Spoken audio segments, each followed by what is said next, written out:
Bonjour à toutes et à tous. Je me présente, je suis Clément Leleu, responsable du pôle ingénierie, emploi, compétences rattaché à la direction du développement et des ingénieries d'Acto.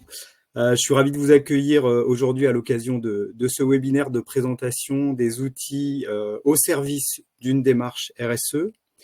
Alors, ce webinaire s'adresse aux organismes de formation puisque cette démarche en matière de RSE a été contextualisée aux enjeux de la branche des organismes de formation.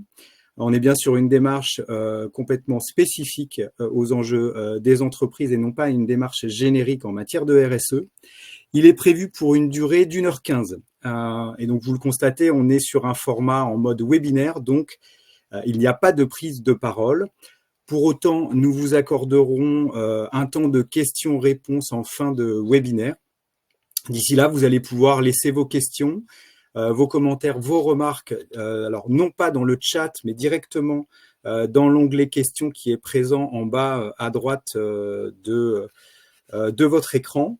C'est un webinaire qui est également enregistré, donc vous pourrez réaccéder au replay et puis à l'ensemble des outils qui vont vous être présentés puisqu'ils vont vous être communiqués dans un deuxième temps et vous y aurez accès directement via le lien qui vous dirigera vers le site notamment d'Acto. Je vais dans un premier temps laisser la parole à Maëlle Front de la DGFP qui va se présenter quelques éléments de contexte en lien avec le travail autour de ces outils. Et puis je laisserai la parole à la présidente et à la vice-présidente de la commission paritaire nationale emploi-formation de la branche, donc à savoir respectivement Madame Saventré et Madame Desprins.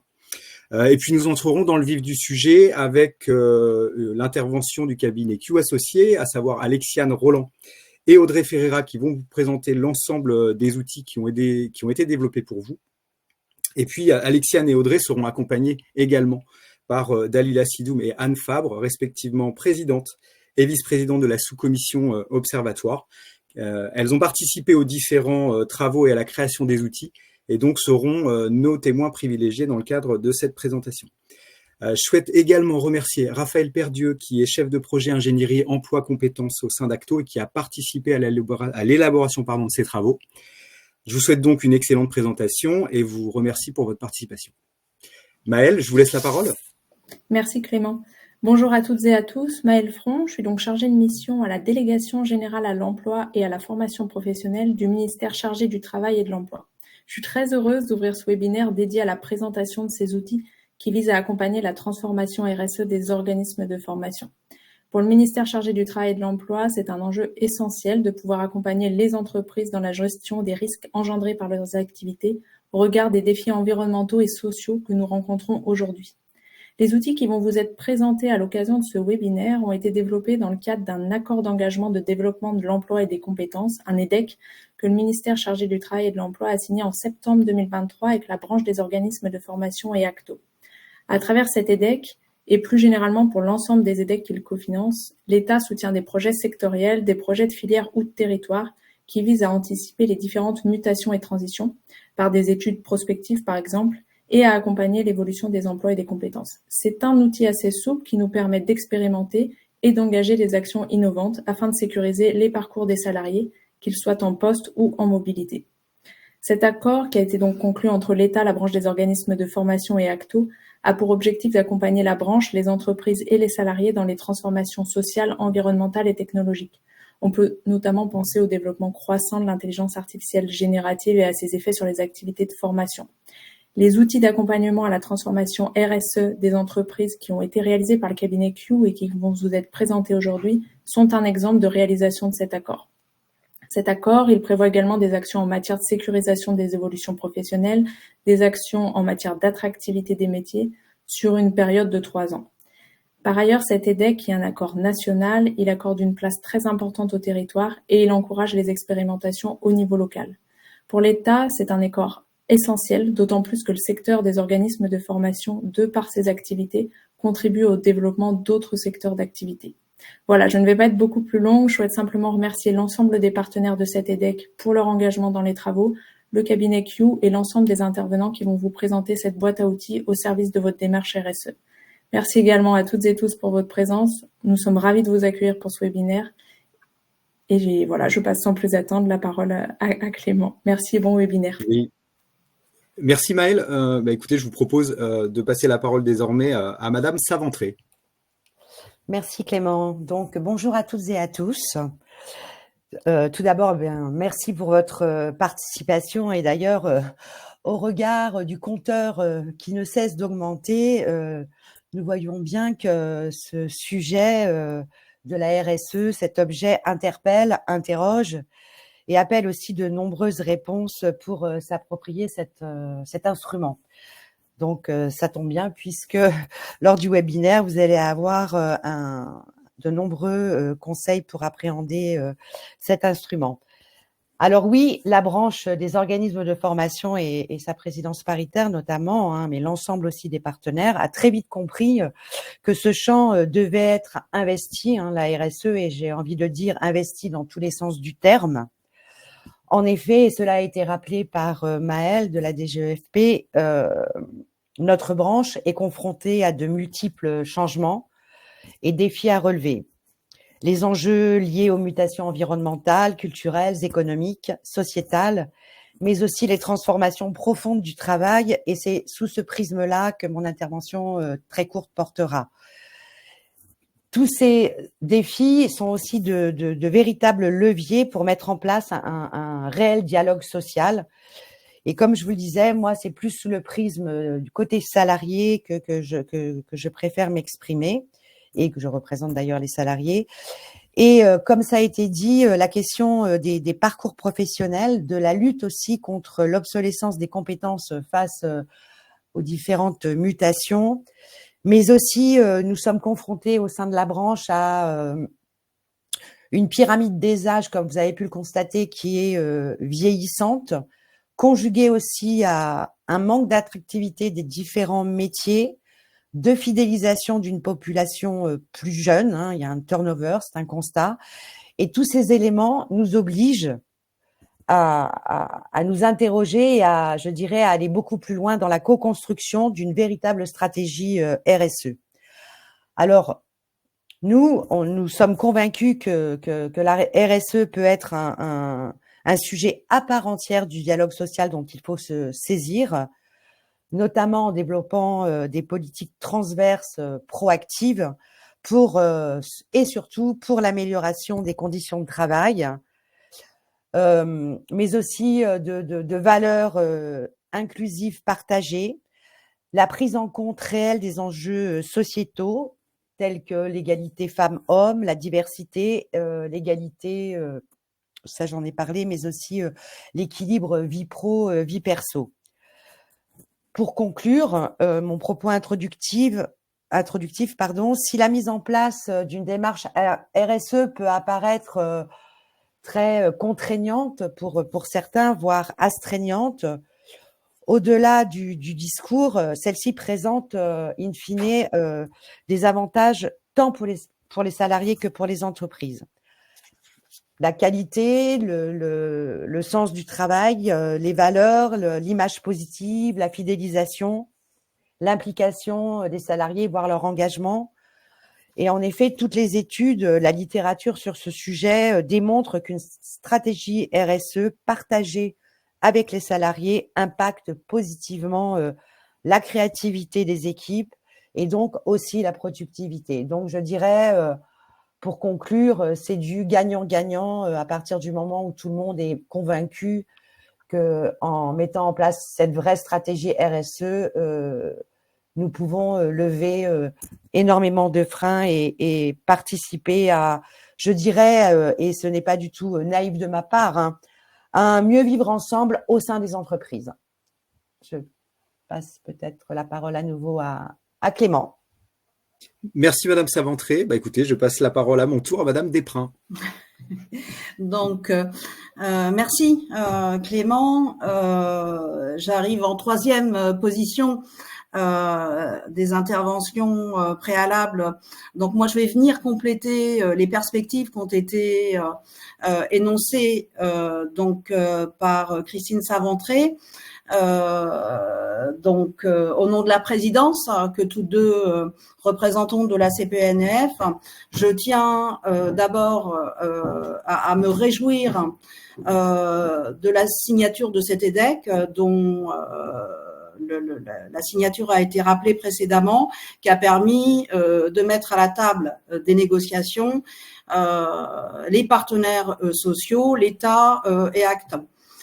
Cet EDEC, transformation, avec apostrophe, traduit là un engagement fort de la branche en faveur des salariés, puisqu'il en a été question précédemment, mais aussi de nos entreprises. Cet EDEC, il est important de le souligner, s'adresse principalement aux entreprises qui appliquent la convention collective des organismes de formation, avec une attention particulière portée à notre secteur, composé de nombreuses TPE et PME. Ça, les spécificités, il en a été question en propos liminaire de la part de la DGEFP. C'est important de souligner, et parmi les participants que nous avons devant nous, certains font bien partie de ces organismes de formation, de ce format appelé TPE-PME. Au travers de cet EDEC, la branche a su saisir les enjeux auxquels sont aujourd'hui confrontés les organismes de formation dans un contexte d'évolution réglementaire, technologique. Il a été question de l'IA tout à l'heure et concurrentiel. Cet EDEC vient vraiment en soutien des organisations dans la conduite du changement, de leur changement, notamment sur la démarche RSE. Ce soutien à la démarche RSE des organismes de formation, c'est pour opérer et ou consolider la transformation de pratiques durables. On le sait, les organismes de formation, en leur qualité de conseil auprès de leurs clients et des stagiaires, ont un rôle majeur à jouer pour engager un changement de paradigme au sein des entreprises. Ce changement commence déjà par un engagement dans une démarche RSE au sein de nos propres structures. Cet EDEC a également vocation à accompagner, il en a été question précédemment abordé par Christine, à accompagner la professionnalisation des équipes, des organismes de formation, ce qui permet de pouvoir répondre aux enjeux de compétences. Ça a été bien souligné et nous partageons ce bien commun, de travailler à la professionnalisation de nos équipes et de leurs compétences, que ce soit pour notre propre secteur, mais aussi d'autres secteurs, parce que nous sommes au carrefour de nombreux secteurs d'activité. Les organismes de formation n'échappent pas, ça a été dit, je le redis, à la transition numérique qui implique de devoir faire preuve d'innovation et de réactivité au regard des attentes de nos clients. Il faut qu'on repense la question de la professionnalisation de nos équipes, c'est important. À un moment donné de l'histoire en matière numérique, pour ne pas évoquer l'intelligence artificielle. Voilà ce que je peux compléter de ce qui a déjà été dit et très bien dit. Nos objectifs, ils sont communs.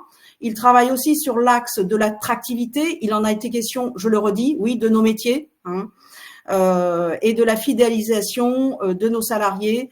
J'enfonce un clou si d'aventure il avait besoin d'être enfoncé. Dans le cadre de cet EDEC, vous allez avoir l'opportunité, vous avez l'opportunité de développer des expérimentations territoriales au travers de budgets qui ont été dédiés, et ainsi permettre l'émergence de projets communs pour accompagner la conduite du changement et anticiper l'évolution des métiers, de nos métiers, et donner naissance à des outils qui sont mutualisables. Je tenais à remercier bien entendu les partenaires sociaux de la Commission paritaire nationale emploi et formation, et ainsi ceux de la commission observatoire qui ont beaucoup travaillé et œuvré à l'ensemble et à la concrétisation de ce projet qui est CEDEDEC Transformation. Voilà, je vous remercie. Et puis, Clément, je vous redonne la parole pour que le cabinet puisse exposer son état des lieux et la suite. Merci Madame Desprins. En effet, je vous propose, je vous remercie pour ces propos liminaires, je vous propose qu'on puisse passer en effet sur l'étape qui est maintenant de rentrer dans la présentation de l'ensemble de l'outillage qui a été réalisé aux côtés de la branche et par notamment l'intervention du cabinet Q Associés. Donc je laisse désormais la parole à Alexiane Roland et Audrey Ferreira. Merci. Merci beaucoup. Bonjour à tous. Donc, tout d'abord, un grand merci aux intervenants pour nous laisser l'honneur de présenter cette étude et cette boîte à outils. Je voulais aussi en profiter pour remercier toutes les entreprises, tous les organismes de formation et salariés qui ont contribué à cette étude. Je donne quand même quelques chiffres parce que c'est assez exemplaire pour le rappeler. Plus de 500 réponses de salariés dans le cadre d'une enquête en ligne, plus de 750 réponses dans le cadre de l'enquête en ligne à destination des entreprises et énormément, et je pense qu'il y en a parmi vous aujourd'hui, d'entreprises qui ont contribué à des groupes de travail, qui ont pris de leur temps pour cette étude. Alors vraiment, un grand merci. Tout ce qu'on vous présente aujourd'hui, toute la boîte à outils qu'on a construit avec la branche des organismes de formation, ACTO et la DGFP, c'est aussi avec vous qu'on l'a construit et c'est pour ça qu'aujourd'hui, on est très, très fiers et très, très honorés de pouvoir faire cette présentation. Donc, ce qu'on vous propose, comme le disait Clément, je le rappelle, si vous avez des questions lors de notre intervention, n'hésitez pas à vous appuyer sur la case question qui est faite pour cela et qui nous permettra de pouvoir répondre à la fin de la présentation. On va tout faire pour laisser le maximum de temps pour ces échanges. Dans un premier temps, très rapidement, avec Alexiane, on va présenter ce qu'est la RSE. Et ensuite, on vous présentera l'ensemble de la boîte à outils qu'on a construit dans le cadre de ces travaux. Donc très rapidement, il s'agissait pour nous d'une étude un petit peu spécifique parce que dans le cadre de la RSE pour la branche des organismes de formation, on s'est très vite aperçu qu'en fait, pour les organismes de formation, pour vous, il y avait une double responsabilité à prendre à cœur la RSE. Une responsabilité comme n'importe quelle entreprise, j'ai envie de dire, dans la mesure où les organismes de formation, comme toute entreprise, peuvent répondre à leurs problématiques sociales et réduire l'impact environnemental de leur activité par l'intermédiaire d'actions RSE. Par rapport à ça, la branche des OF est assez commune à d'autres secteurs. En revanche, vous avez également ce qu'on appelle une double responsabilité par rapport même à la nature de votre activité. Par le contact direct que vous avez avec les apprenants, vous jouez un rôle essentiel dans la montée en compétences, l'appropriation de compétences, la sensibilisation sur les enjeux RSE. Et c'est pour ça aussi, on imagine, que cette étude a emporté l'adhésion de nombreux acteurs et que vous êtes aussi aujourd'hui très, très nombreux pour la restitution de cette étude.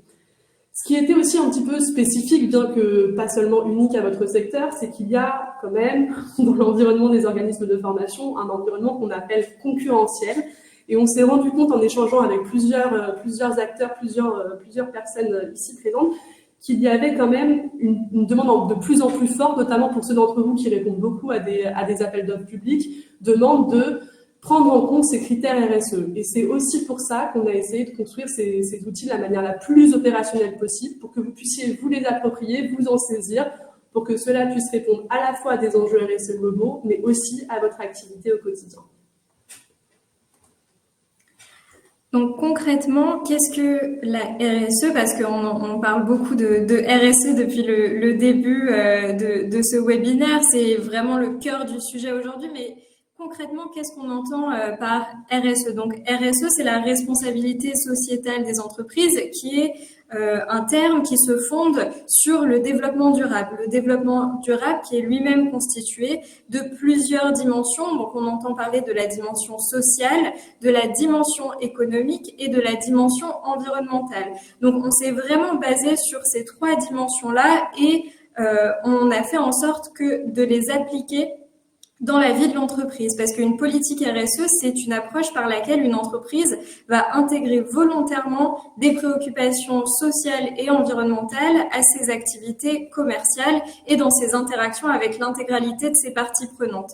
Néanmoins, ces transitions, on en entend souvent parler, on parle de transition écologique, de transition sociale, de mutation économique, mais on parle également aussi, et ça a été rappelé en introduction de ce webinaire, de la transition numérique. Et donc, c'est quelque chose qui est important à prendre en compte, notamment dans votre secteur qui vit une digitalisation croissante. Donc, c'est comment on va utiliser les outils numériques de manière responsable. Et donc, l'ensemble de ces dimensions, elles se parlent entre elles, elles sont interdépendantes, c'est-à-dire que la transition numérique va être liée à la transition écologique. Les mutations sociales vont être liées aux mutations économiques, etc. Et ce n'est qu'en prenant l'ensemble de ces dimensions en compte qu'on va pouvoir mettre en œuvre une politique RSE efficace.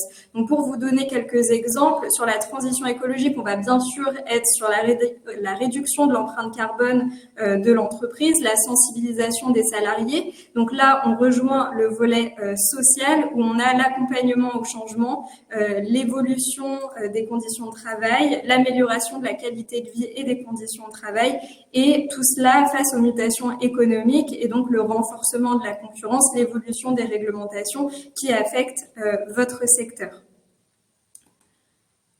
Donc, sans plus attendre, on vous propose de passer à la présentation de la boîte à outils. Donc, comment est-ce que celle-ci se constitue? Alors, avant de passer au concret de ces outils, on vous propose de visionner une petite vidéo qui vous présente le projet.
Voilà pour cette petite entrée en matière, une vidéo qui résume un petit peu l'ensemble des...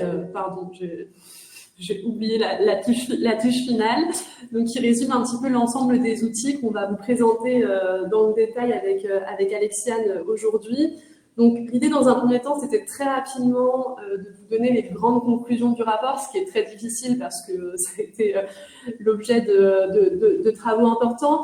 Globalement, s'il fallait retenir quelques éléments des échanges qu'on a pu avoir avec les organismes de formation, c'est que la vision de la RSE, elle est positive parmi les entreprises, c'est-à-dire que globalement, toutes les entreprises du secteur ont envie, à minima, d'y aller et de réaliser davantage d'actions en lien avec la RSE.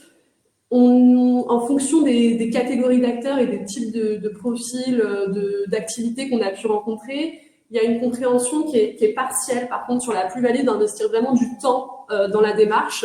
C'est-à-dire qu'on a aussi rencontré des structures qui sont déjà prises par le temps pour répondre juste à ce qu'il faut qu'elles fassent en termes d'activité de formation, donc qui ont du mal à se dire comment je pourrais faire plus avec le temps limité que j'ai. Donc c'est vrai que finalement, on a résumé ça en disant qu'il y avait peu de réticence à la RSE.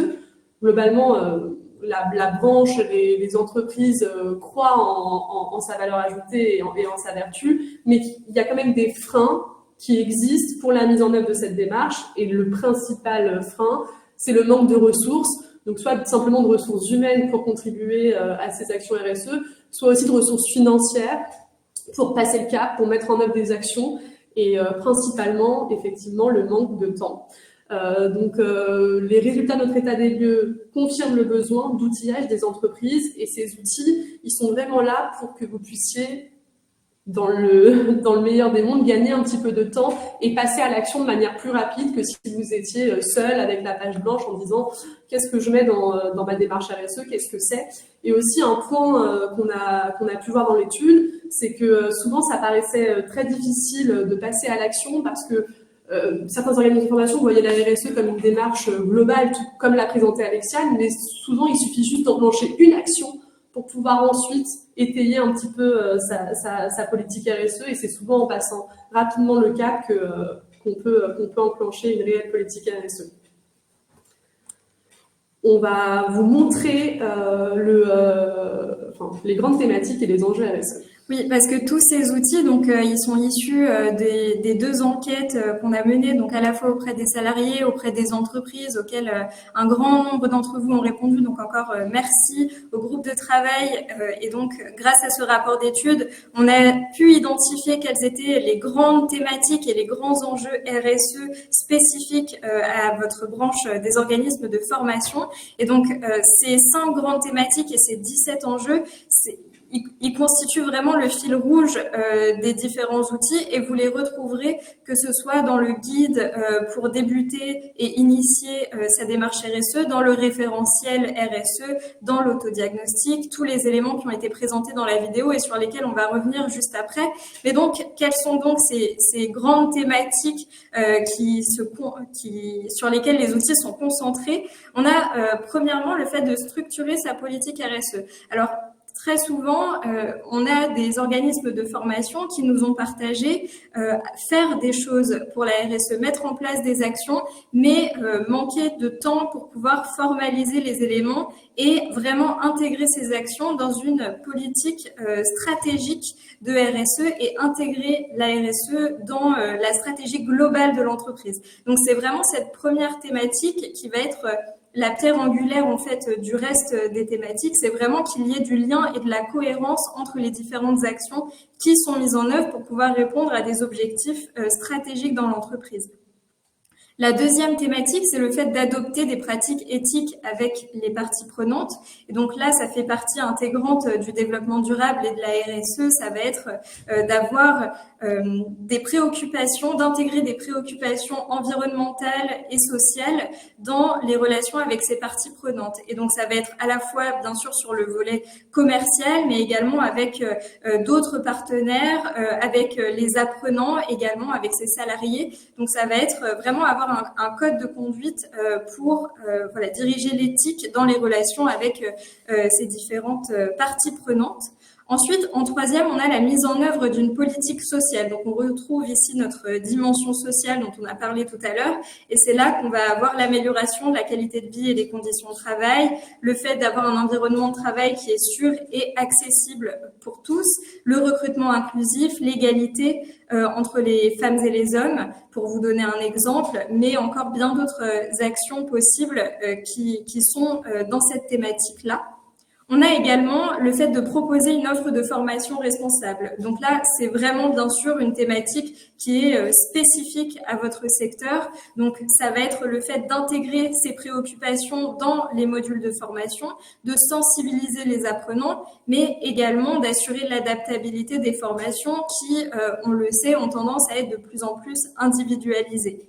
Et enfin, bien évidemment, la protection de l'environnement avec le fait d'accompagner ses salariés sur la maîtrise de nouvelles compétences environnementales qui peuvent varier selon les domaines d'intervention de votre structure, le fait de veiller à une utilisation responsable des outils numériques. Donc, on voit ici la dimension transition numérique dont on a parlé tout à l'heure. Donc, c'est vraiment des thématiques qui se veulent très couvrantes des différentes dimensions de la RSE et qui peuvent vous permettre de structurer votre démarche pour vous aligner avec les engagements qui ont été pris au niveau de la branche.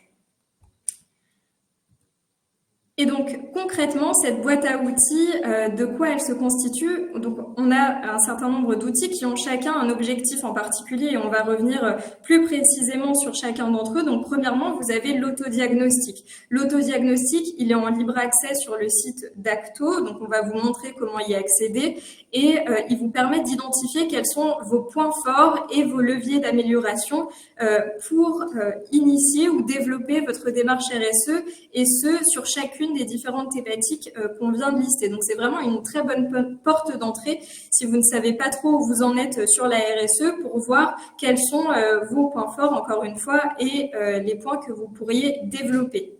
Ensuite, vous avez le fait d'initier votre démarche RSE. Mettons que voilà, vous n'avez pas encore formalisé de démarche. Par où commencer? Eh bien, vous avez le guide pratique qui a été présenté également dans la vidéo et qui vous permet de connaître quelles sont les premières actions à mettre en œuvre. Ensuite, on a le référentiel RSE qui là permet d'aller plus loin dans la formalisation de sa démarche et qui reprend enjeu par enjeu. Donc, il y en a 17 au total, différents types d'actions et de bonnes pratiques qui vous permettent à la fois de positionner votre entreprise par rapport à la maturité de la branche qui a pu être constatée lors de la réalisation de l'étude, mais également de vous projeter avec des objectifs et des indicateurs de performance chiffrés qui vous sont suggérés. Et donc là encore, on vous montrera un exemple bien entendu.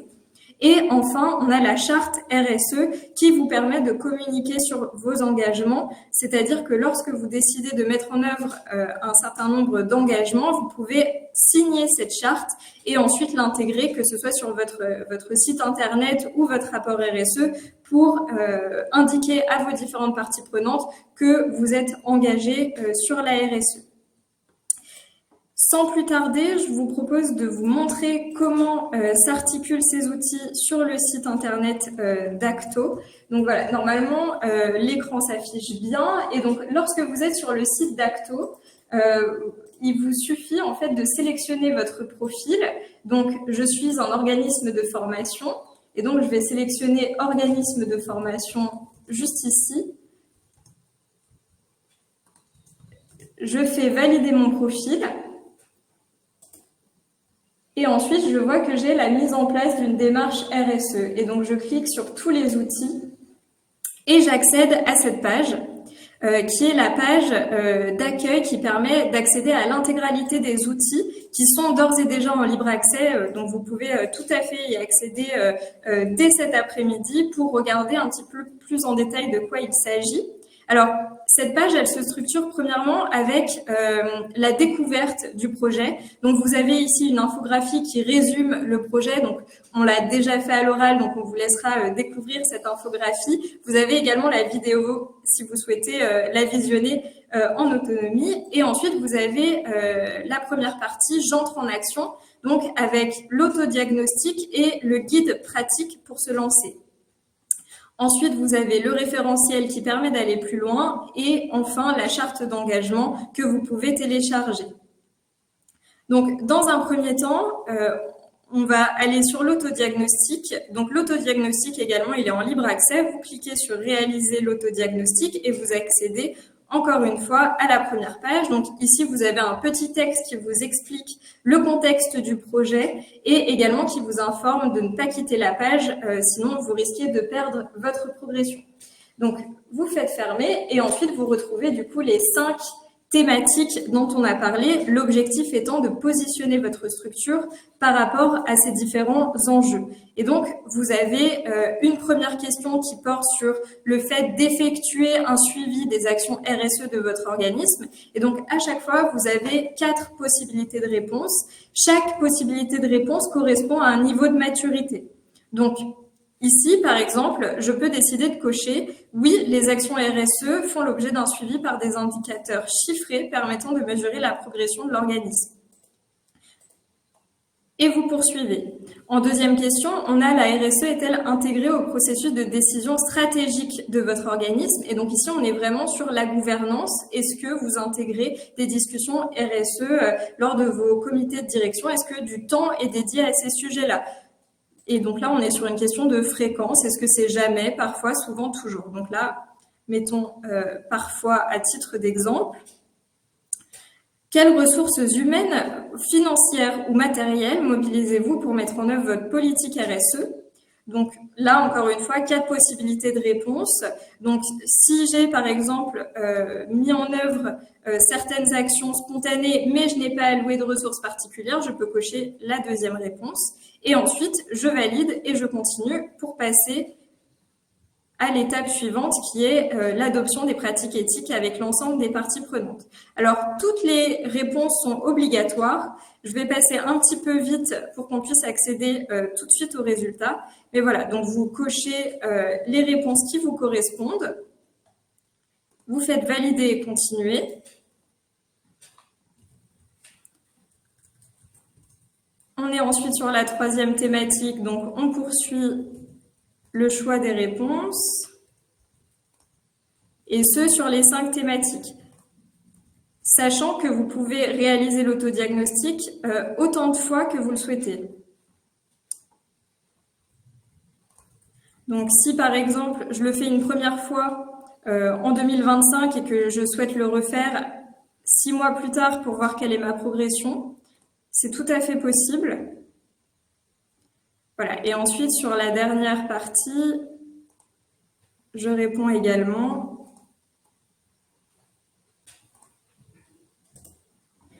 Et ensuite, on va vous demander un certain nombre d'informations sur votre entreprise. Donc là, on est sur un test, hein, donc voilà, mais bien sûr, il faudra rentrer vos propres informations. Donc,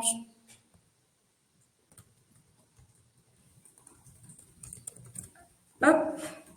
Voilà. Et ensuite, vous avez une possibilité de cocher la case sur le fait que votre conseiller soit informé de la réalisation du présent diagnostic. L'objectif étant de potentiellement pouvoir avoir un échange pour trouver des solutions qui correspondent aux besoins de votre entreprise dans l'offre de services Acto.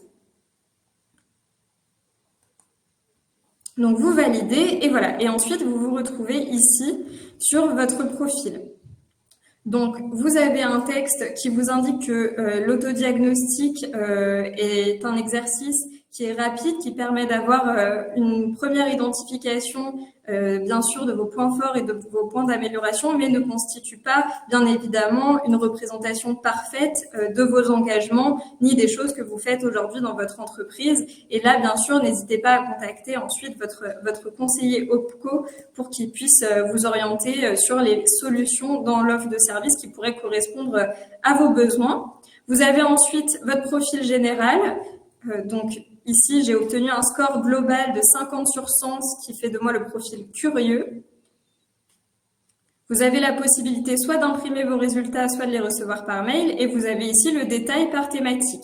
Donc, je vois que sur la thématique « Mettre en œuvre une politique sociale pour les salariés », je suis plus avancée que sur la thématique de protection de l'environnement. Et ensuite, lorsque vous descendez, vous pouvez dérouler chacune des thématiques avec votre score par thématique. Donc, c'est assez détaillé et vous avez des suggestions de ce que vous pourriez faire pour aller un petit peu plus loin sur la thématique en question. Et donc, voici comment ça se structure et vous pouvez ensuite, dans les ressources, retourner sur la page d'accueil ici et on atterrit de nouveau sur la page de tout à l'heure. Ensuite, on a le guide pratique. Donc oui, concernant le guide pratique, peut-être juste un point, j'ai vu dans le chat que les explications allaient un petit peu vite. Là, l'idée, c'était vraiment de faire une démonstration de comment compléter l'autodiagnostic par rapport au lien qui est dans le chat et qu'on vous retransmettra à l'issue du webinaire. Vous pourrez vous-même réaliser le diagnostic, prendre le temps qu'il faut pour le compléter et vous aurez les explications à l'écrit à l'issue de ce diagnostic. Là, l'idée, c'est de pouvoir rentrer un petit peu dans tous les outils. Bien évidemment, on va un petit peu vite parce qu'il y a beaucoup de matière. Donc, une fois qu'on a identifié ces points forts et ces leviers d'amélioration pour mettre en œuvre une démarche RSE au sein de son entreprise, il y a ce guide pratique. J'en profite pour saluer Daryl Shaw qui est présente parmi nous et qui est la grande conceptrice de ce guide pratique. Donc, l'idée, c'est de se dire quelles sont les grandes démarches, les grands points pour initier sa démarche RSE. Comme on n'a pas beaucoup de temps, je voulais m'arrêter spécifiquement sur le cycle de vie de la formation qui est présent dans ce guide, parce que ça a été une approche, donc là vous ne voyez pas forcément très bien, mais je vais vous dire à l'oral. En fait, c'est une approche qu'on a décidé avec les membres du COTIL de mettre en œuvre pour pouvoir analyser vraiment l'ensemble des bonnes pratiques qui peut exister par rapport à tout le cycle de vie de la formation. Donc, dedans, on a l'analyse des besoins en formation, la conception de la formation, la commercialisation de la formation, la mobilisation des ressources, la réalisation en tant que telle de l'action de formation, la clôture et la capitalisation et la valorisation. Et vous verrez dans le guide qu'à travers toutes ces étapes du cycle de vie, on associe des bonnes pratiques à mettre en œuvre. Et encore une fois, c'est intéressant par rapport à la démarche un peu pas à pas. Si vous partez vraiment de zéro, vous pouvez vous dire, bon, bah voilà, moi j'ai envie de me concentrer sur la commercialisation, qu'est-ce que je peux faire à ce sujet. Et sachez que dans le rapport d'études qui sera également publié, on a ces éléments-là qui peuvent un petit peu vous aiguiller. Ce guide, sinon, pour le passer rapidement en revue, il y a effectivement la définition de la RSE, les principales actions, les premières actions qu'on peut mettre en place sur l'aspect social, environnemental, économique, numérique, et également voilà des grandes étapes à recommencer pour mettre en œuvre sa démarche RSE.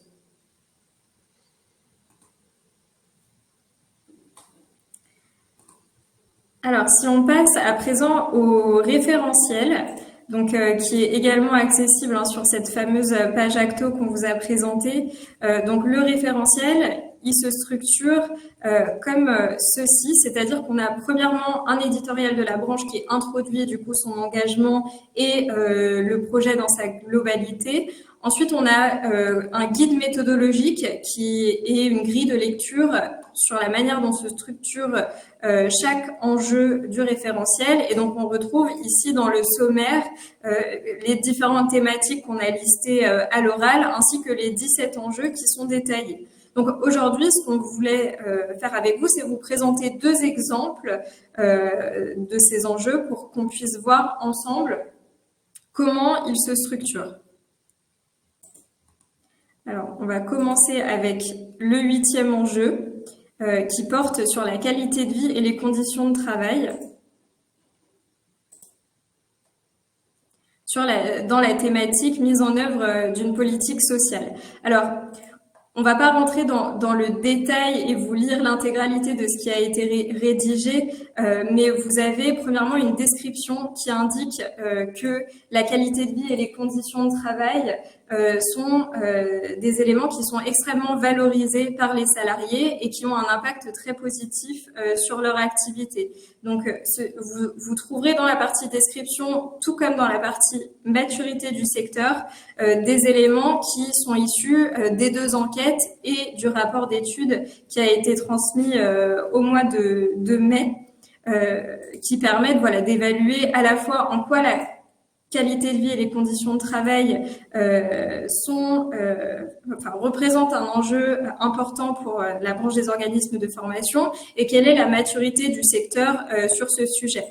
Et ensuite, vous avez l'évaluation du niveau de maturité avec 4 niveaux de maturité, donc initial, intermédiaire, avancé et exemplaire. Et donc, vous avez sur ces niveaux de maturité des bonnes pratiques qui correspondent à ce niveau. Donc, par exemple, vous avez dans le niveau avancé l'organisation d'échanges réguliers entre la direction et les salariés concernant la qualité de vie et les conditions de travail. Et donc, grâce à ce référentiel, selon les actions que vous mettez en œuvre, vous pouvez identifier où se situe votre entreprise en termes de maturité sur cet enjeu spécifiquement.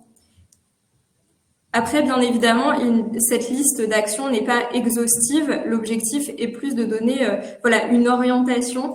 Et bien évidemment, ensuite, c'est à compléter, que ce soit avec un expert ou avec votre conseiller OPCO. Vous avez également des indicateurs de performance. Donc, par exemple, le nombre moyen de jours télétravaillés par salarié, le taux de turnover, qui constituent des indicateurs pouvant permettre d'illustrer comment se porte la QVCT dans votre structure.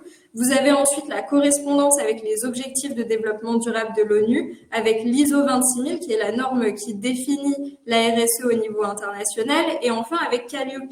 Parce que un des constats qui a émergé de l'étude, c'est qu'il y a des liens très proches entre la réglementation Calliope et la RSE. C'est-à-dire, pour vous donner un exemple, le fait de sonder les apprenants à la suite d'une formation, ça fait partie d'une démarche qualité, mais ça fait également partie des pratiques éthiques à prendre avec les parties prenantes, dans le sens où on est dans une optique d'amélioration continue et de prise en compte de l'opinion de l'ensemble des parties prenantes ainsi que de leurs besoins. Vous avez également un volet réglementation et un volet ressources complémentaires avec des liens de ressources qui sont en libre accès, donc que ce soit sur le site d'Acto ou sur d'autres sites internet qui présentent de la ressource intéressante en lien avec l'enjeu.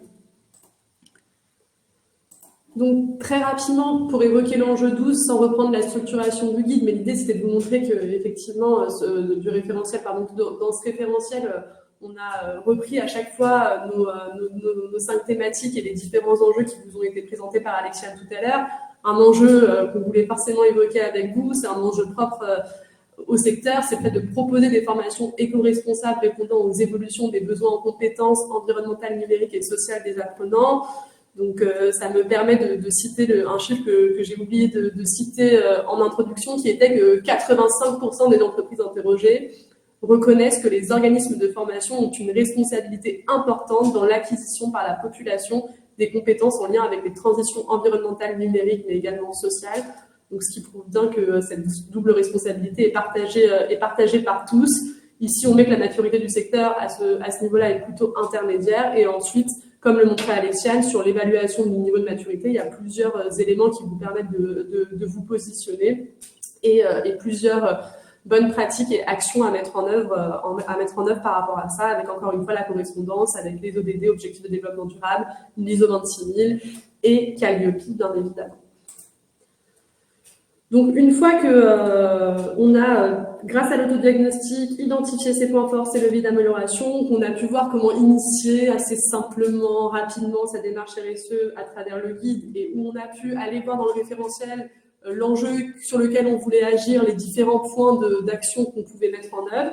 L'idée, derrière le livrable de la charte d'engagement RSE des organismes de formation, c'était de communiquer sur ces engagements, de valoriser sa démarche. Donc là encore, quand vous pourrez aller sur le site voir la charte d'engagement, on reprend nos grands enjeux en disant nous nous engageons à structurer une politique RSE, nous nous engageons à adopter des pratiques éthiques avec l'ensemble des parties prenantes, nous nous engageons à mettre en œuvre une politique sociale, nous nous engageons à proposer une offre de formation responsable, nous nous engageons à protéger l'environnement.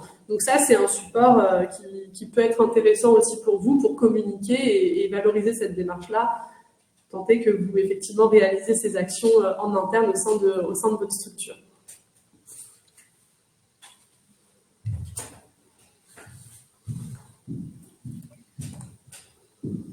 Donc voilà pour le gros des outils. Donc voilà pour le site Acto. Donc encore une fois, il se présente comme ceci et vous pouvez accéder dès à présent en sélectionnant votre secteur dans la catégorie profil en haut à droite de l'écran. Du coup, voilà, effectivement, on avait beaucoup d'éléments à présenter aujourd'hui parce que comme vous pouvez le voir, la boîte à outils est assez riche. Du coup, ce qu'on vous propose à présent, c'est de passer peut-être aux questions. Voilà, de nous dire si vous avez des questions particulières. Je pense que sur le chat, on en a déjà identifié un certain nombre. On va laisser Clément. Oui, tout à fait. Alors, je vous propose qu'on revienne sur un certain nombre de questions. Des questions d'ordre technique qui étaient posées sur l'accès et la façon dont on accède aux outils. Alors, en effet, Alexiane vient de le rappeler, sur le site d'Acto, vous avez un onglet en haut à droite en bleu avec une petite étoile qui s'intitule « Mon profil ». Et il est important, en effet, de saisir dans cet onglet-là le secteur, à savoir la branche, organisme de formation, pour ensuite être, du coup, avoir accès aux outils correspondant à votre activité.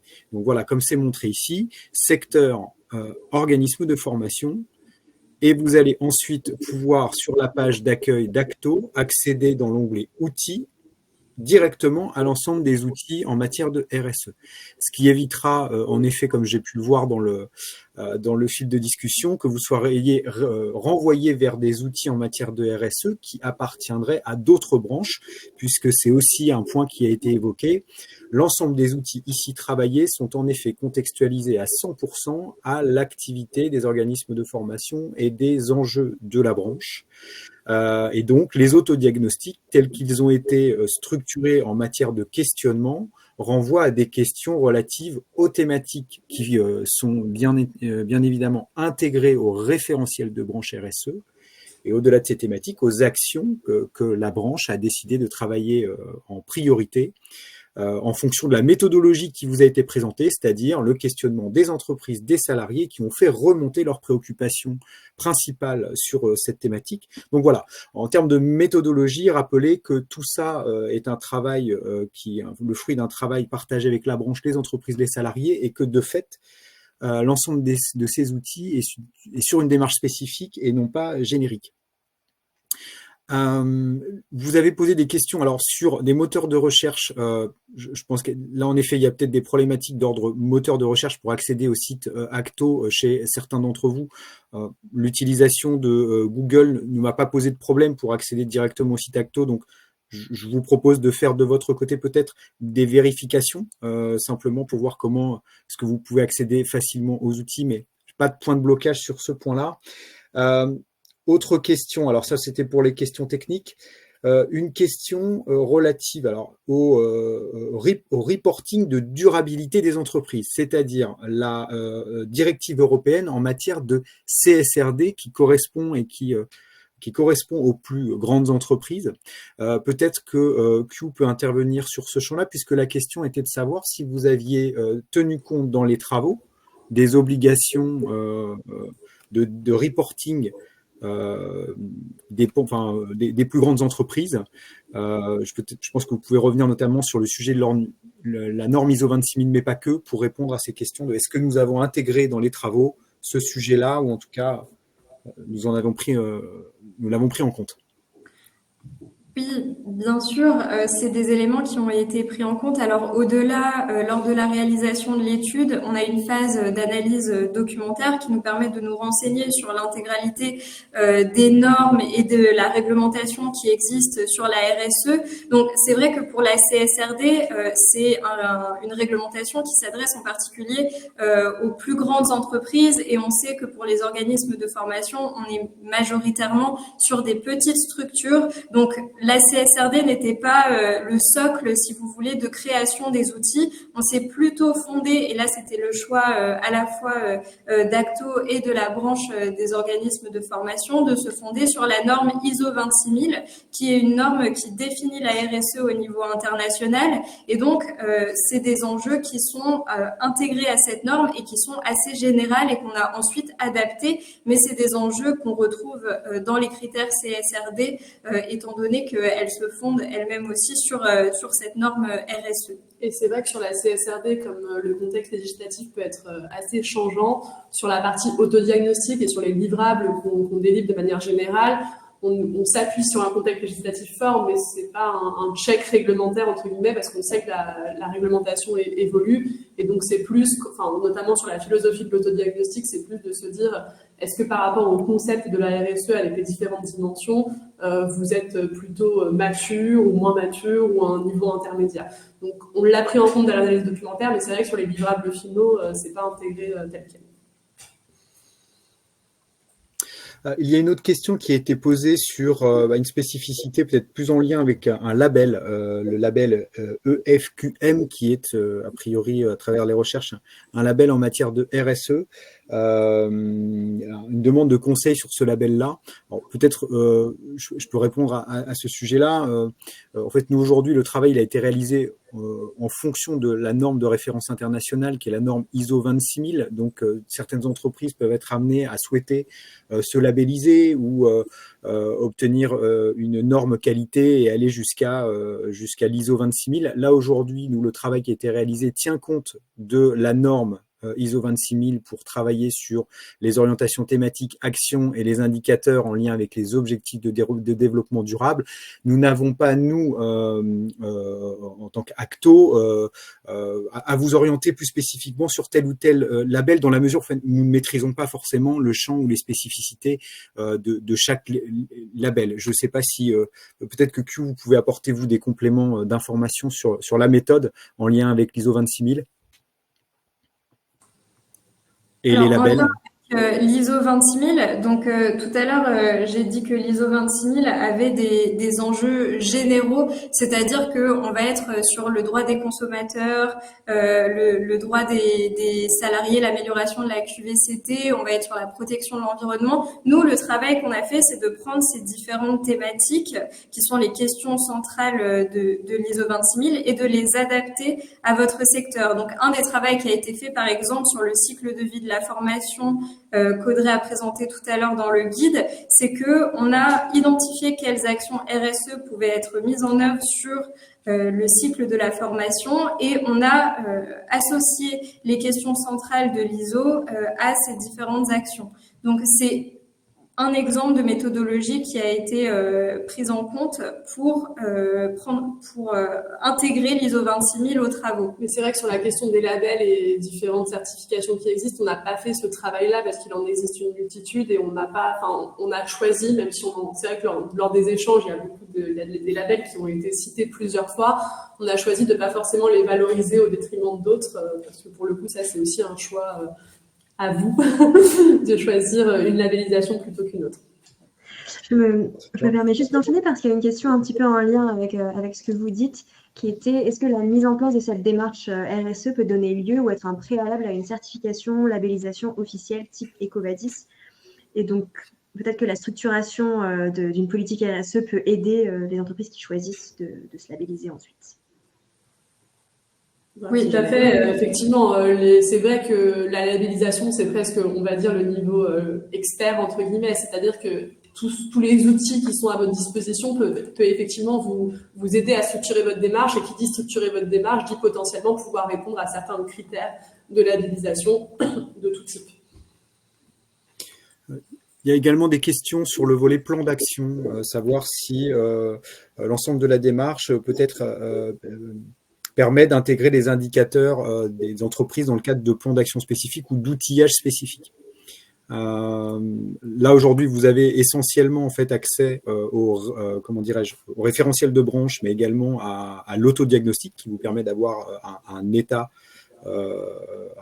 des lieux de vos avances, de votre avancement en matière de RSE sur l'intégralité de ces thématiques-là. Je précise qu'il peut être complètement rejoué puisque c'était une question également de savoir si on pouvait jouer une fois ou plusieurs fois l'autodiagnostic. Vous pouvez le faire plusieurs fois, ce qui vous permet de voir l'évolution de votre démarche, de votre stratégie en la matière. Maintenant, l'outil lui-même n'est pas forcément interfacé avec des plans d'action spécifiques. Alexiane, Audrey, est-ce que vous voulez répondre en partie aussi à cette question-là ? Oui, alors dans l'autodiagnostic, c'est vrai qu'on est plutôt sur un état des lieux, donc il va y avoir des suggestions d'actions pour augmenter son avancée sur les thématiques en particulier. En revanche, là où vous pourrez trouver des idées d'action, de plans d'action, c'est dans le référentiel. Le référentiel, c'est vraiment l'outil qui va pousser à aller plus loin, qui va pousser et encourager à l'action. C'est-à-dire que sur chacun des enjeux, vous allez avoir pour chacun des niveaux de maturité identifiés des possibilités d'action. Donc, c'est-à-dire que l'objectif, ce n'est pas de tout de suite aller sur un niveau expert, mais voilà, de commencer petit à petit avec des actions qui sont plus faciles à mettre en œuvre pour pouvoir au fur et à mesure aller de plus en plus vers des actions experts. Et en ce sens, le référentiel peut aider à structurer un plan d'action sur la durée et il suggère également des indicateurs de performance qui permettent de se fixer des objectifs qui correspondent à la réalité de l'entreprise. Et donc en fait, c'est une liste vraiment d'actions et l'entreprise peut choisir ce qui lui convient le mieux. C'est pour ça qu'on a présenté les outils comme ça, c'est-à-dire que vous faites l'autodiagnostic en restitution, vous avez le radar que montrait Alexiane, vous voyez que sur une thématique, vous êtes un peu moins bon que sur une autre, après vous allez dans le référentiel, vous regardez la thématique, vous regardez les actions à mettre en œuvre. Les différents outils se parlent entre eux et c'est dans ce sens-là que vous avez un plan d'action, mais effectivement, ça nécessite de votre part d'aller fouiller dans le référentiel les actions à mettre en œuvre. Alors, ce qu'on propose également, interfacé avec l'ensemble de ces travaux et l'analyse que vous ferez de vos pratiques en matière de RSE et les perspectives d'évolution que vous identifierez, c'est évidemment de pouvoir poursuivre des accompagnements en la matière. J'ai vu dans les échanges et les questions qu'il était fait référence notamment à la possibilité de mobiliser la formation et des actions de formation en matière de RSE. Oui, on peut en effet mettre en place des actions de formation collective sur le sujet de la RSE pour se professionnaliser dans la démarche, mais l'ensemble du référentiel renvoie aussi à des actions de formation que vous pouvez mettre en place avec vos équipes pour pouvoir progresser sur des sujets bien spécifiques en lien avec le référentiel lui-même et les actions qui seront fléchées. Donc ça doit être un levier de formation des salariés de manière à ce que les équipes soient sur un niveau d'appropriation de la démarche et puissent à leur niveau réaliser un certain nombre d'actions qui vous permettent d'avancer dans le cadre de vos stratégies de RSE.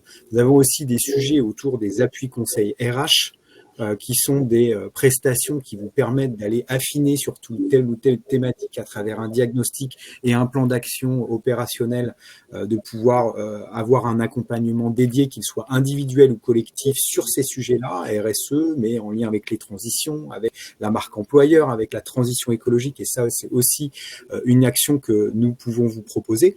Et puis, il y a les travaux qui sont menés, qui ont largement été évoqués en propos introductifs au titre de l'EDEC, des travaux qui vont se conduire encore cette année, notamment sur un certain nombre de sujets autour de la trajectoire professionnelle des salariés, mais pas que, qui vont se mener autour d'expérimentations territoriales prévues sur l'ensemble du territoire national. Et nous vous invitons de fait à pouvoir répondre peut-être favorablement à ces actions qui vous intéresseraient, de manière à ce qu'on puisse aussi vous accompagner dans ces démarches-là aux côtés de la branche également. Donc voilà, plusieurs orientations de plans d'action possibles au titre de la formation, des appuis conseils, des expérimentations territoriales, de l'identification aussi des acteurs qui interviennent sur le champ de la RSE. Et puis, comme il l'est proposé dans l'autodiagnostic, vous pouvez également prendre attache directement avec vos conseillers à l'issue de l'autodiagnostic pour que on puisse repréciser votre besoin particulier et vous accompagner en la matière. Je note qu'il y a des problématiques d'ordre technique sur un certain nombre de consultations d'outils qui vous renvoient vers un autre outil. On va traiter la particularité technique en direct avec vous, de manière à ce que vous soyez bien aiguillés vers les bons outils.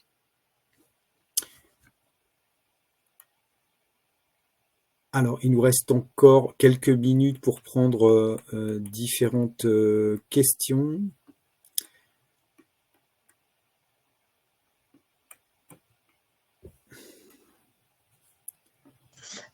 Alors, parmi les différentes questions qui ont été posées, il y en a quelques-unes qui portent sur des exemples qui pourraient être donnés d'actions autour du transport ou encore autour du handicap, la discrimination, le handicap invisible, la discrimination liée à ce type de handicap.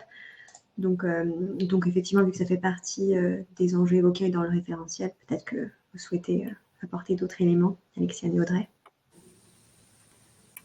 Merci Daryl. Effectivement, sur la thématique transport, donc c'est un enjeu qui est bien identifié dans le référentiel.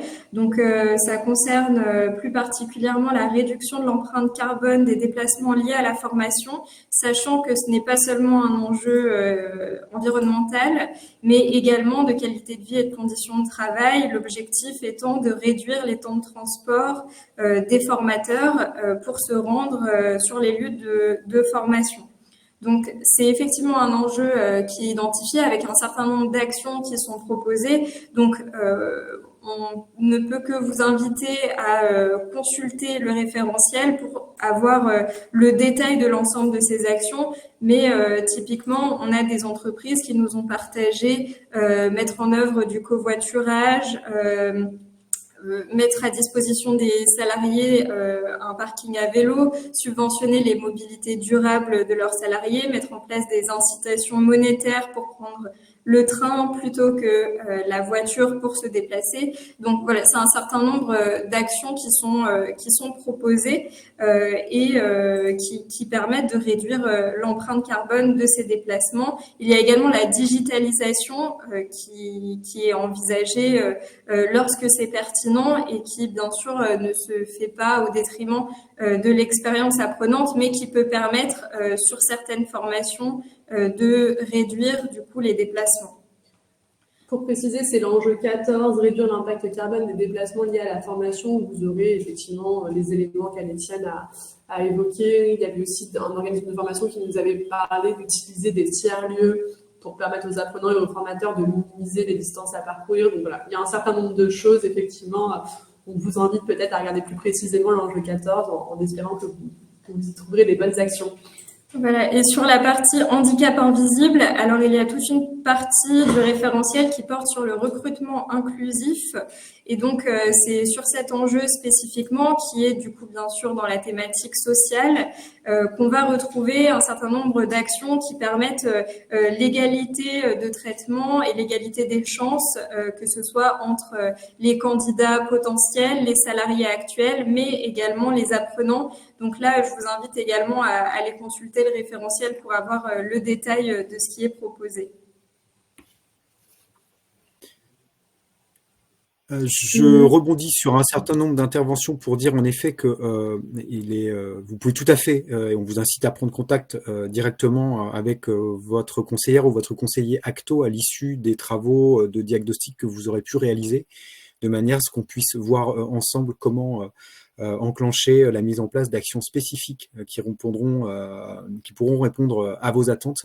Nous aurons accès toutes les semaines à l'ensemble des autodiagnostics qui auront été réalisés pour pouvoir justement faire en sorte que vous soyez contactés à l'issue d'une démarche que vous aurez entrepris.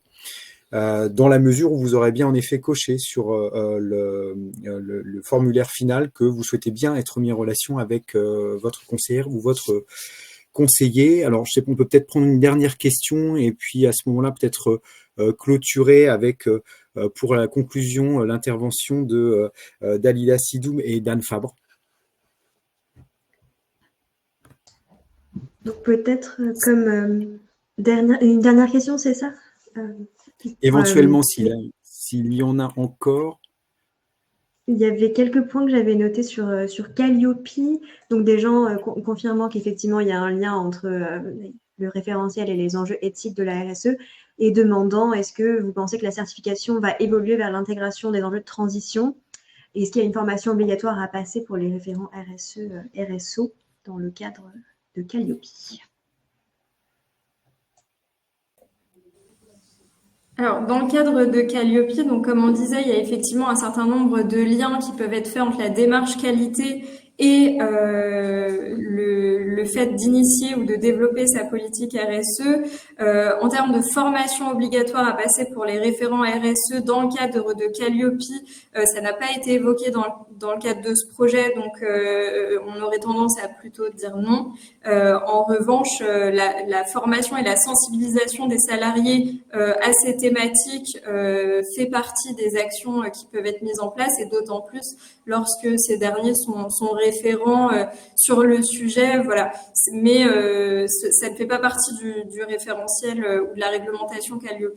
Et sur l'intégration de nouveaux indicateurs, on peut pas vous dire, on ne sait pas plus que vous, mais l'idée, nous, c'était vraiment, quand on a interrogé les organismes de formation, on s'est rendu compte qu'il y avait déjà pas mal de choses qui faisaient en lien avec Calliope. Donc c'est pour ça qu'on s'est dit, de toute façon, vu que c'est une réglementation à laquelle vous devez vous soumettre, potentiellement en profiter pour pouvoir structurer votre démarche RSE en lien avec ces indicateurs-là. Après, sur la question de nouveaux indicateurs en lien avec la RSE, à ce stade, on peut pas vous répondre. Alors, Anne, je vois que vous avez levé la main. Voilà, parce que je peux compléter sur ce point, hein. Donc, on n'est pas prédicateur de ce que vont exiger les certificateurs Calliope. Néanmoins, il y a des certifications aujourd'hui qui certifient sur Calliope et au-delà, qui ont déjà intégré des indicateurs de RSE. Donc, voilà, on peut peut-être se dire qu'ils sont précurseurs. Voilà, donc peut-être, Clément, je vais enchaîner sur une forme de conclusion. Donc déjà remercier tout le monde de votre participation. Votre participation témoigne en grand nombre, témoigne de l'intérêt que vous portez au sujet. Et ça ne peut que nous réjouir parce que nous, on travaille dessus depuis une bonne année. Et donc, j'en profite pour remercier Q, qui a mené un travail qui était très intelligent, on va dire, parce que très méthodique, avec des démarches participatives fondées sur l'expérimentation. Donc, on espère que vraiment ce matériel corresponde à la réalité des organismes de formation, aux réalités d'aujourd'hui, qui nécessite qu'effectivement on conjugue de nombreux changements, voilà, donc des transformations importantes, dont la RSE, et qui font que justement l'orientation des travaux ont combiné, excusez-moi, je refuse mon appel, qui ont combiné donc à la fois le travail sur la RSE et puis les travaux, par exemple, de la qualité. Et on a parlé de ces combinaisons et de ces croisements de référentiels qui doivent normalement favoriser votre prise en main de l'outillage là spécifique qui a été développé.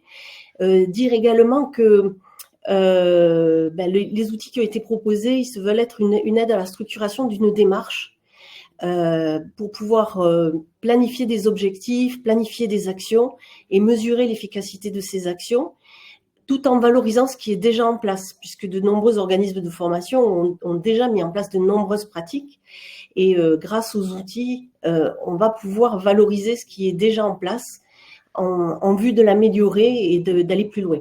Voilà, d'être davantage vertueux. Vous avez vu la graduation des niveaux de maturité et c'est un élément qui est important dans l'outillage. Ce qui me paraît particulièrement important dans cet outillage très spécifique, c'est le fait qu'il ait été vraiment ancré dans l'activité des organismes de formation, donc avec une forte prise en compte donc de la dimension humaine, à la fois bien sûr la dimension humaine de l'encadrement ou de la conception des formations, sur tout le cycle de vie, mais aussi du sens au travail, qui est très spécifique dans notre branche et donc qui a porté à finalement créer une thématique spécifique qui est celle de la RSE auprès des publics apprenants, avec des indicateurs dédiés. Donc par exemple la question du transport ou de la mobilité des apprenants est une question qui fait l'objet d'un des enjeux, d'un des indicateurs.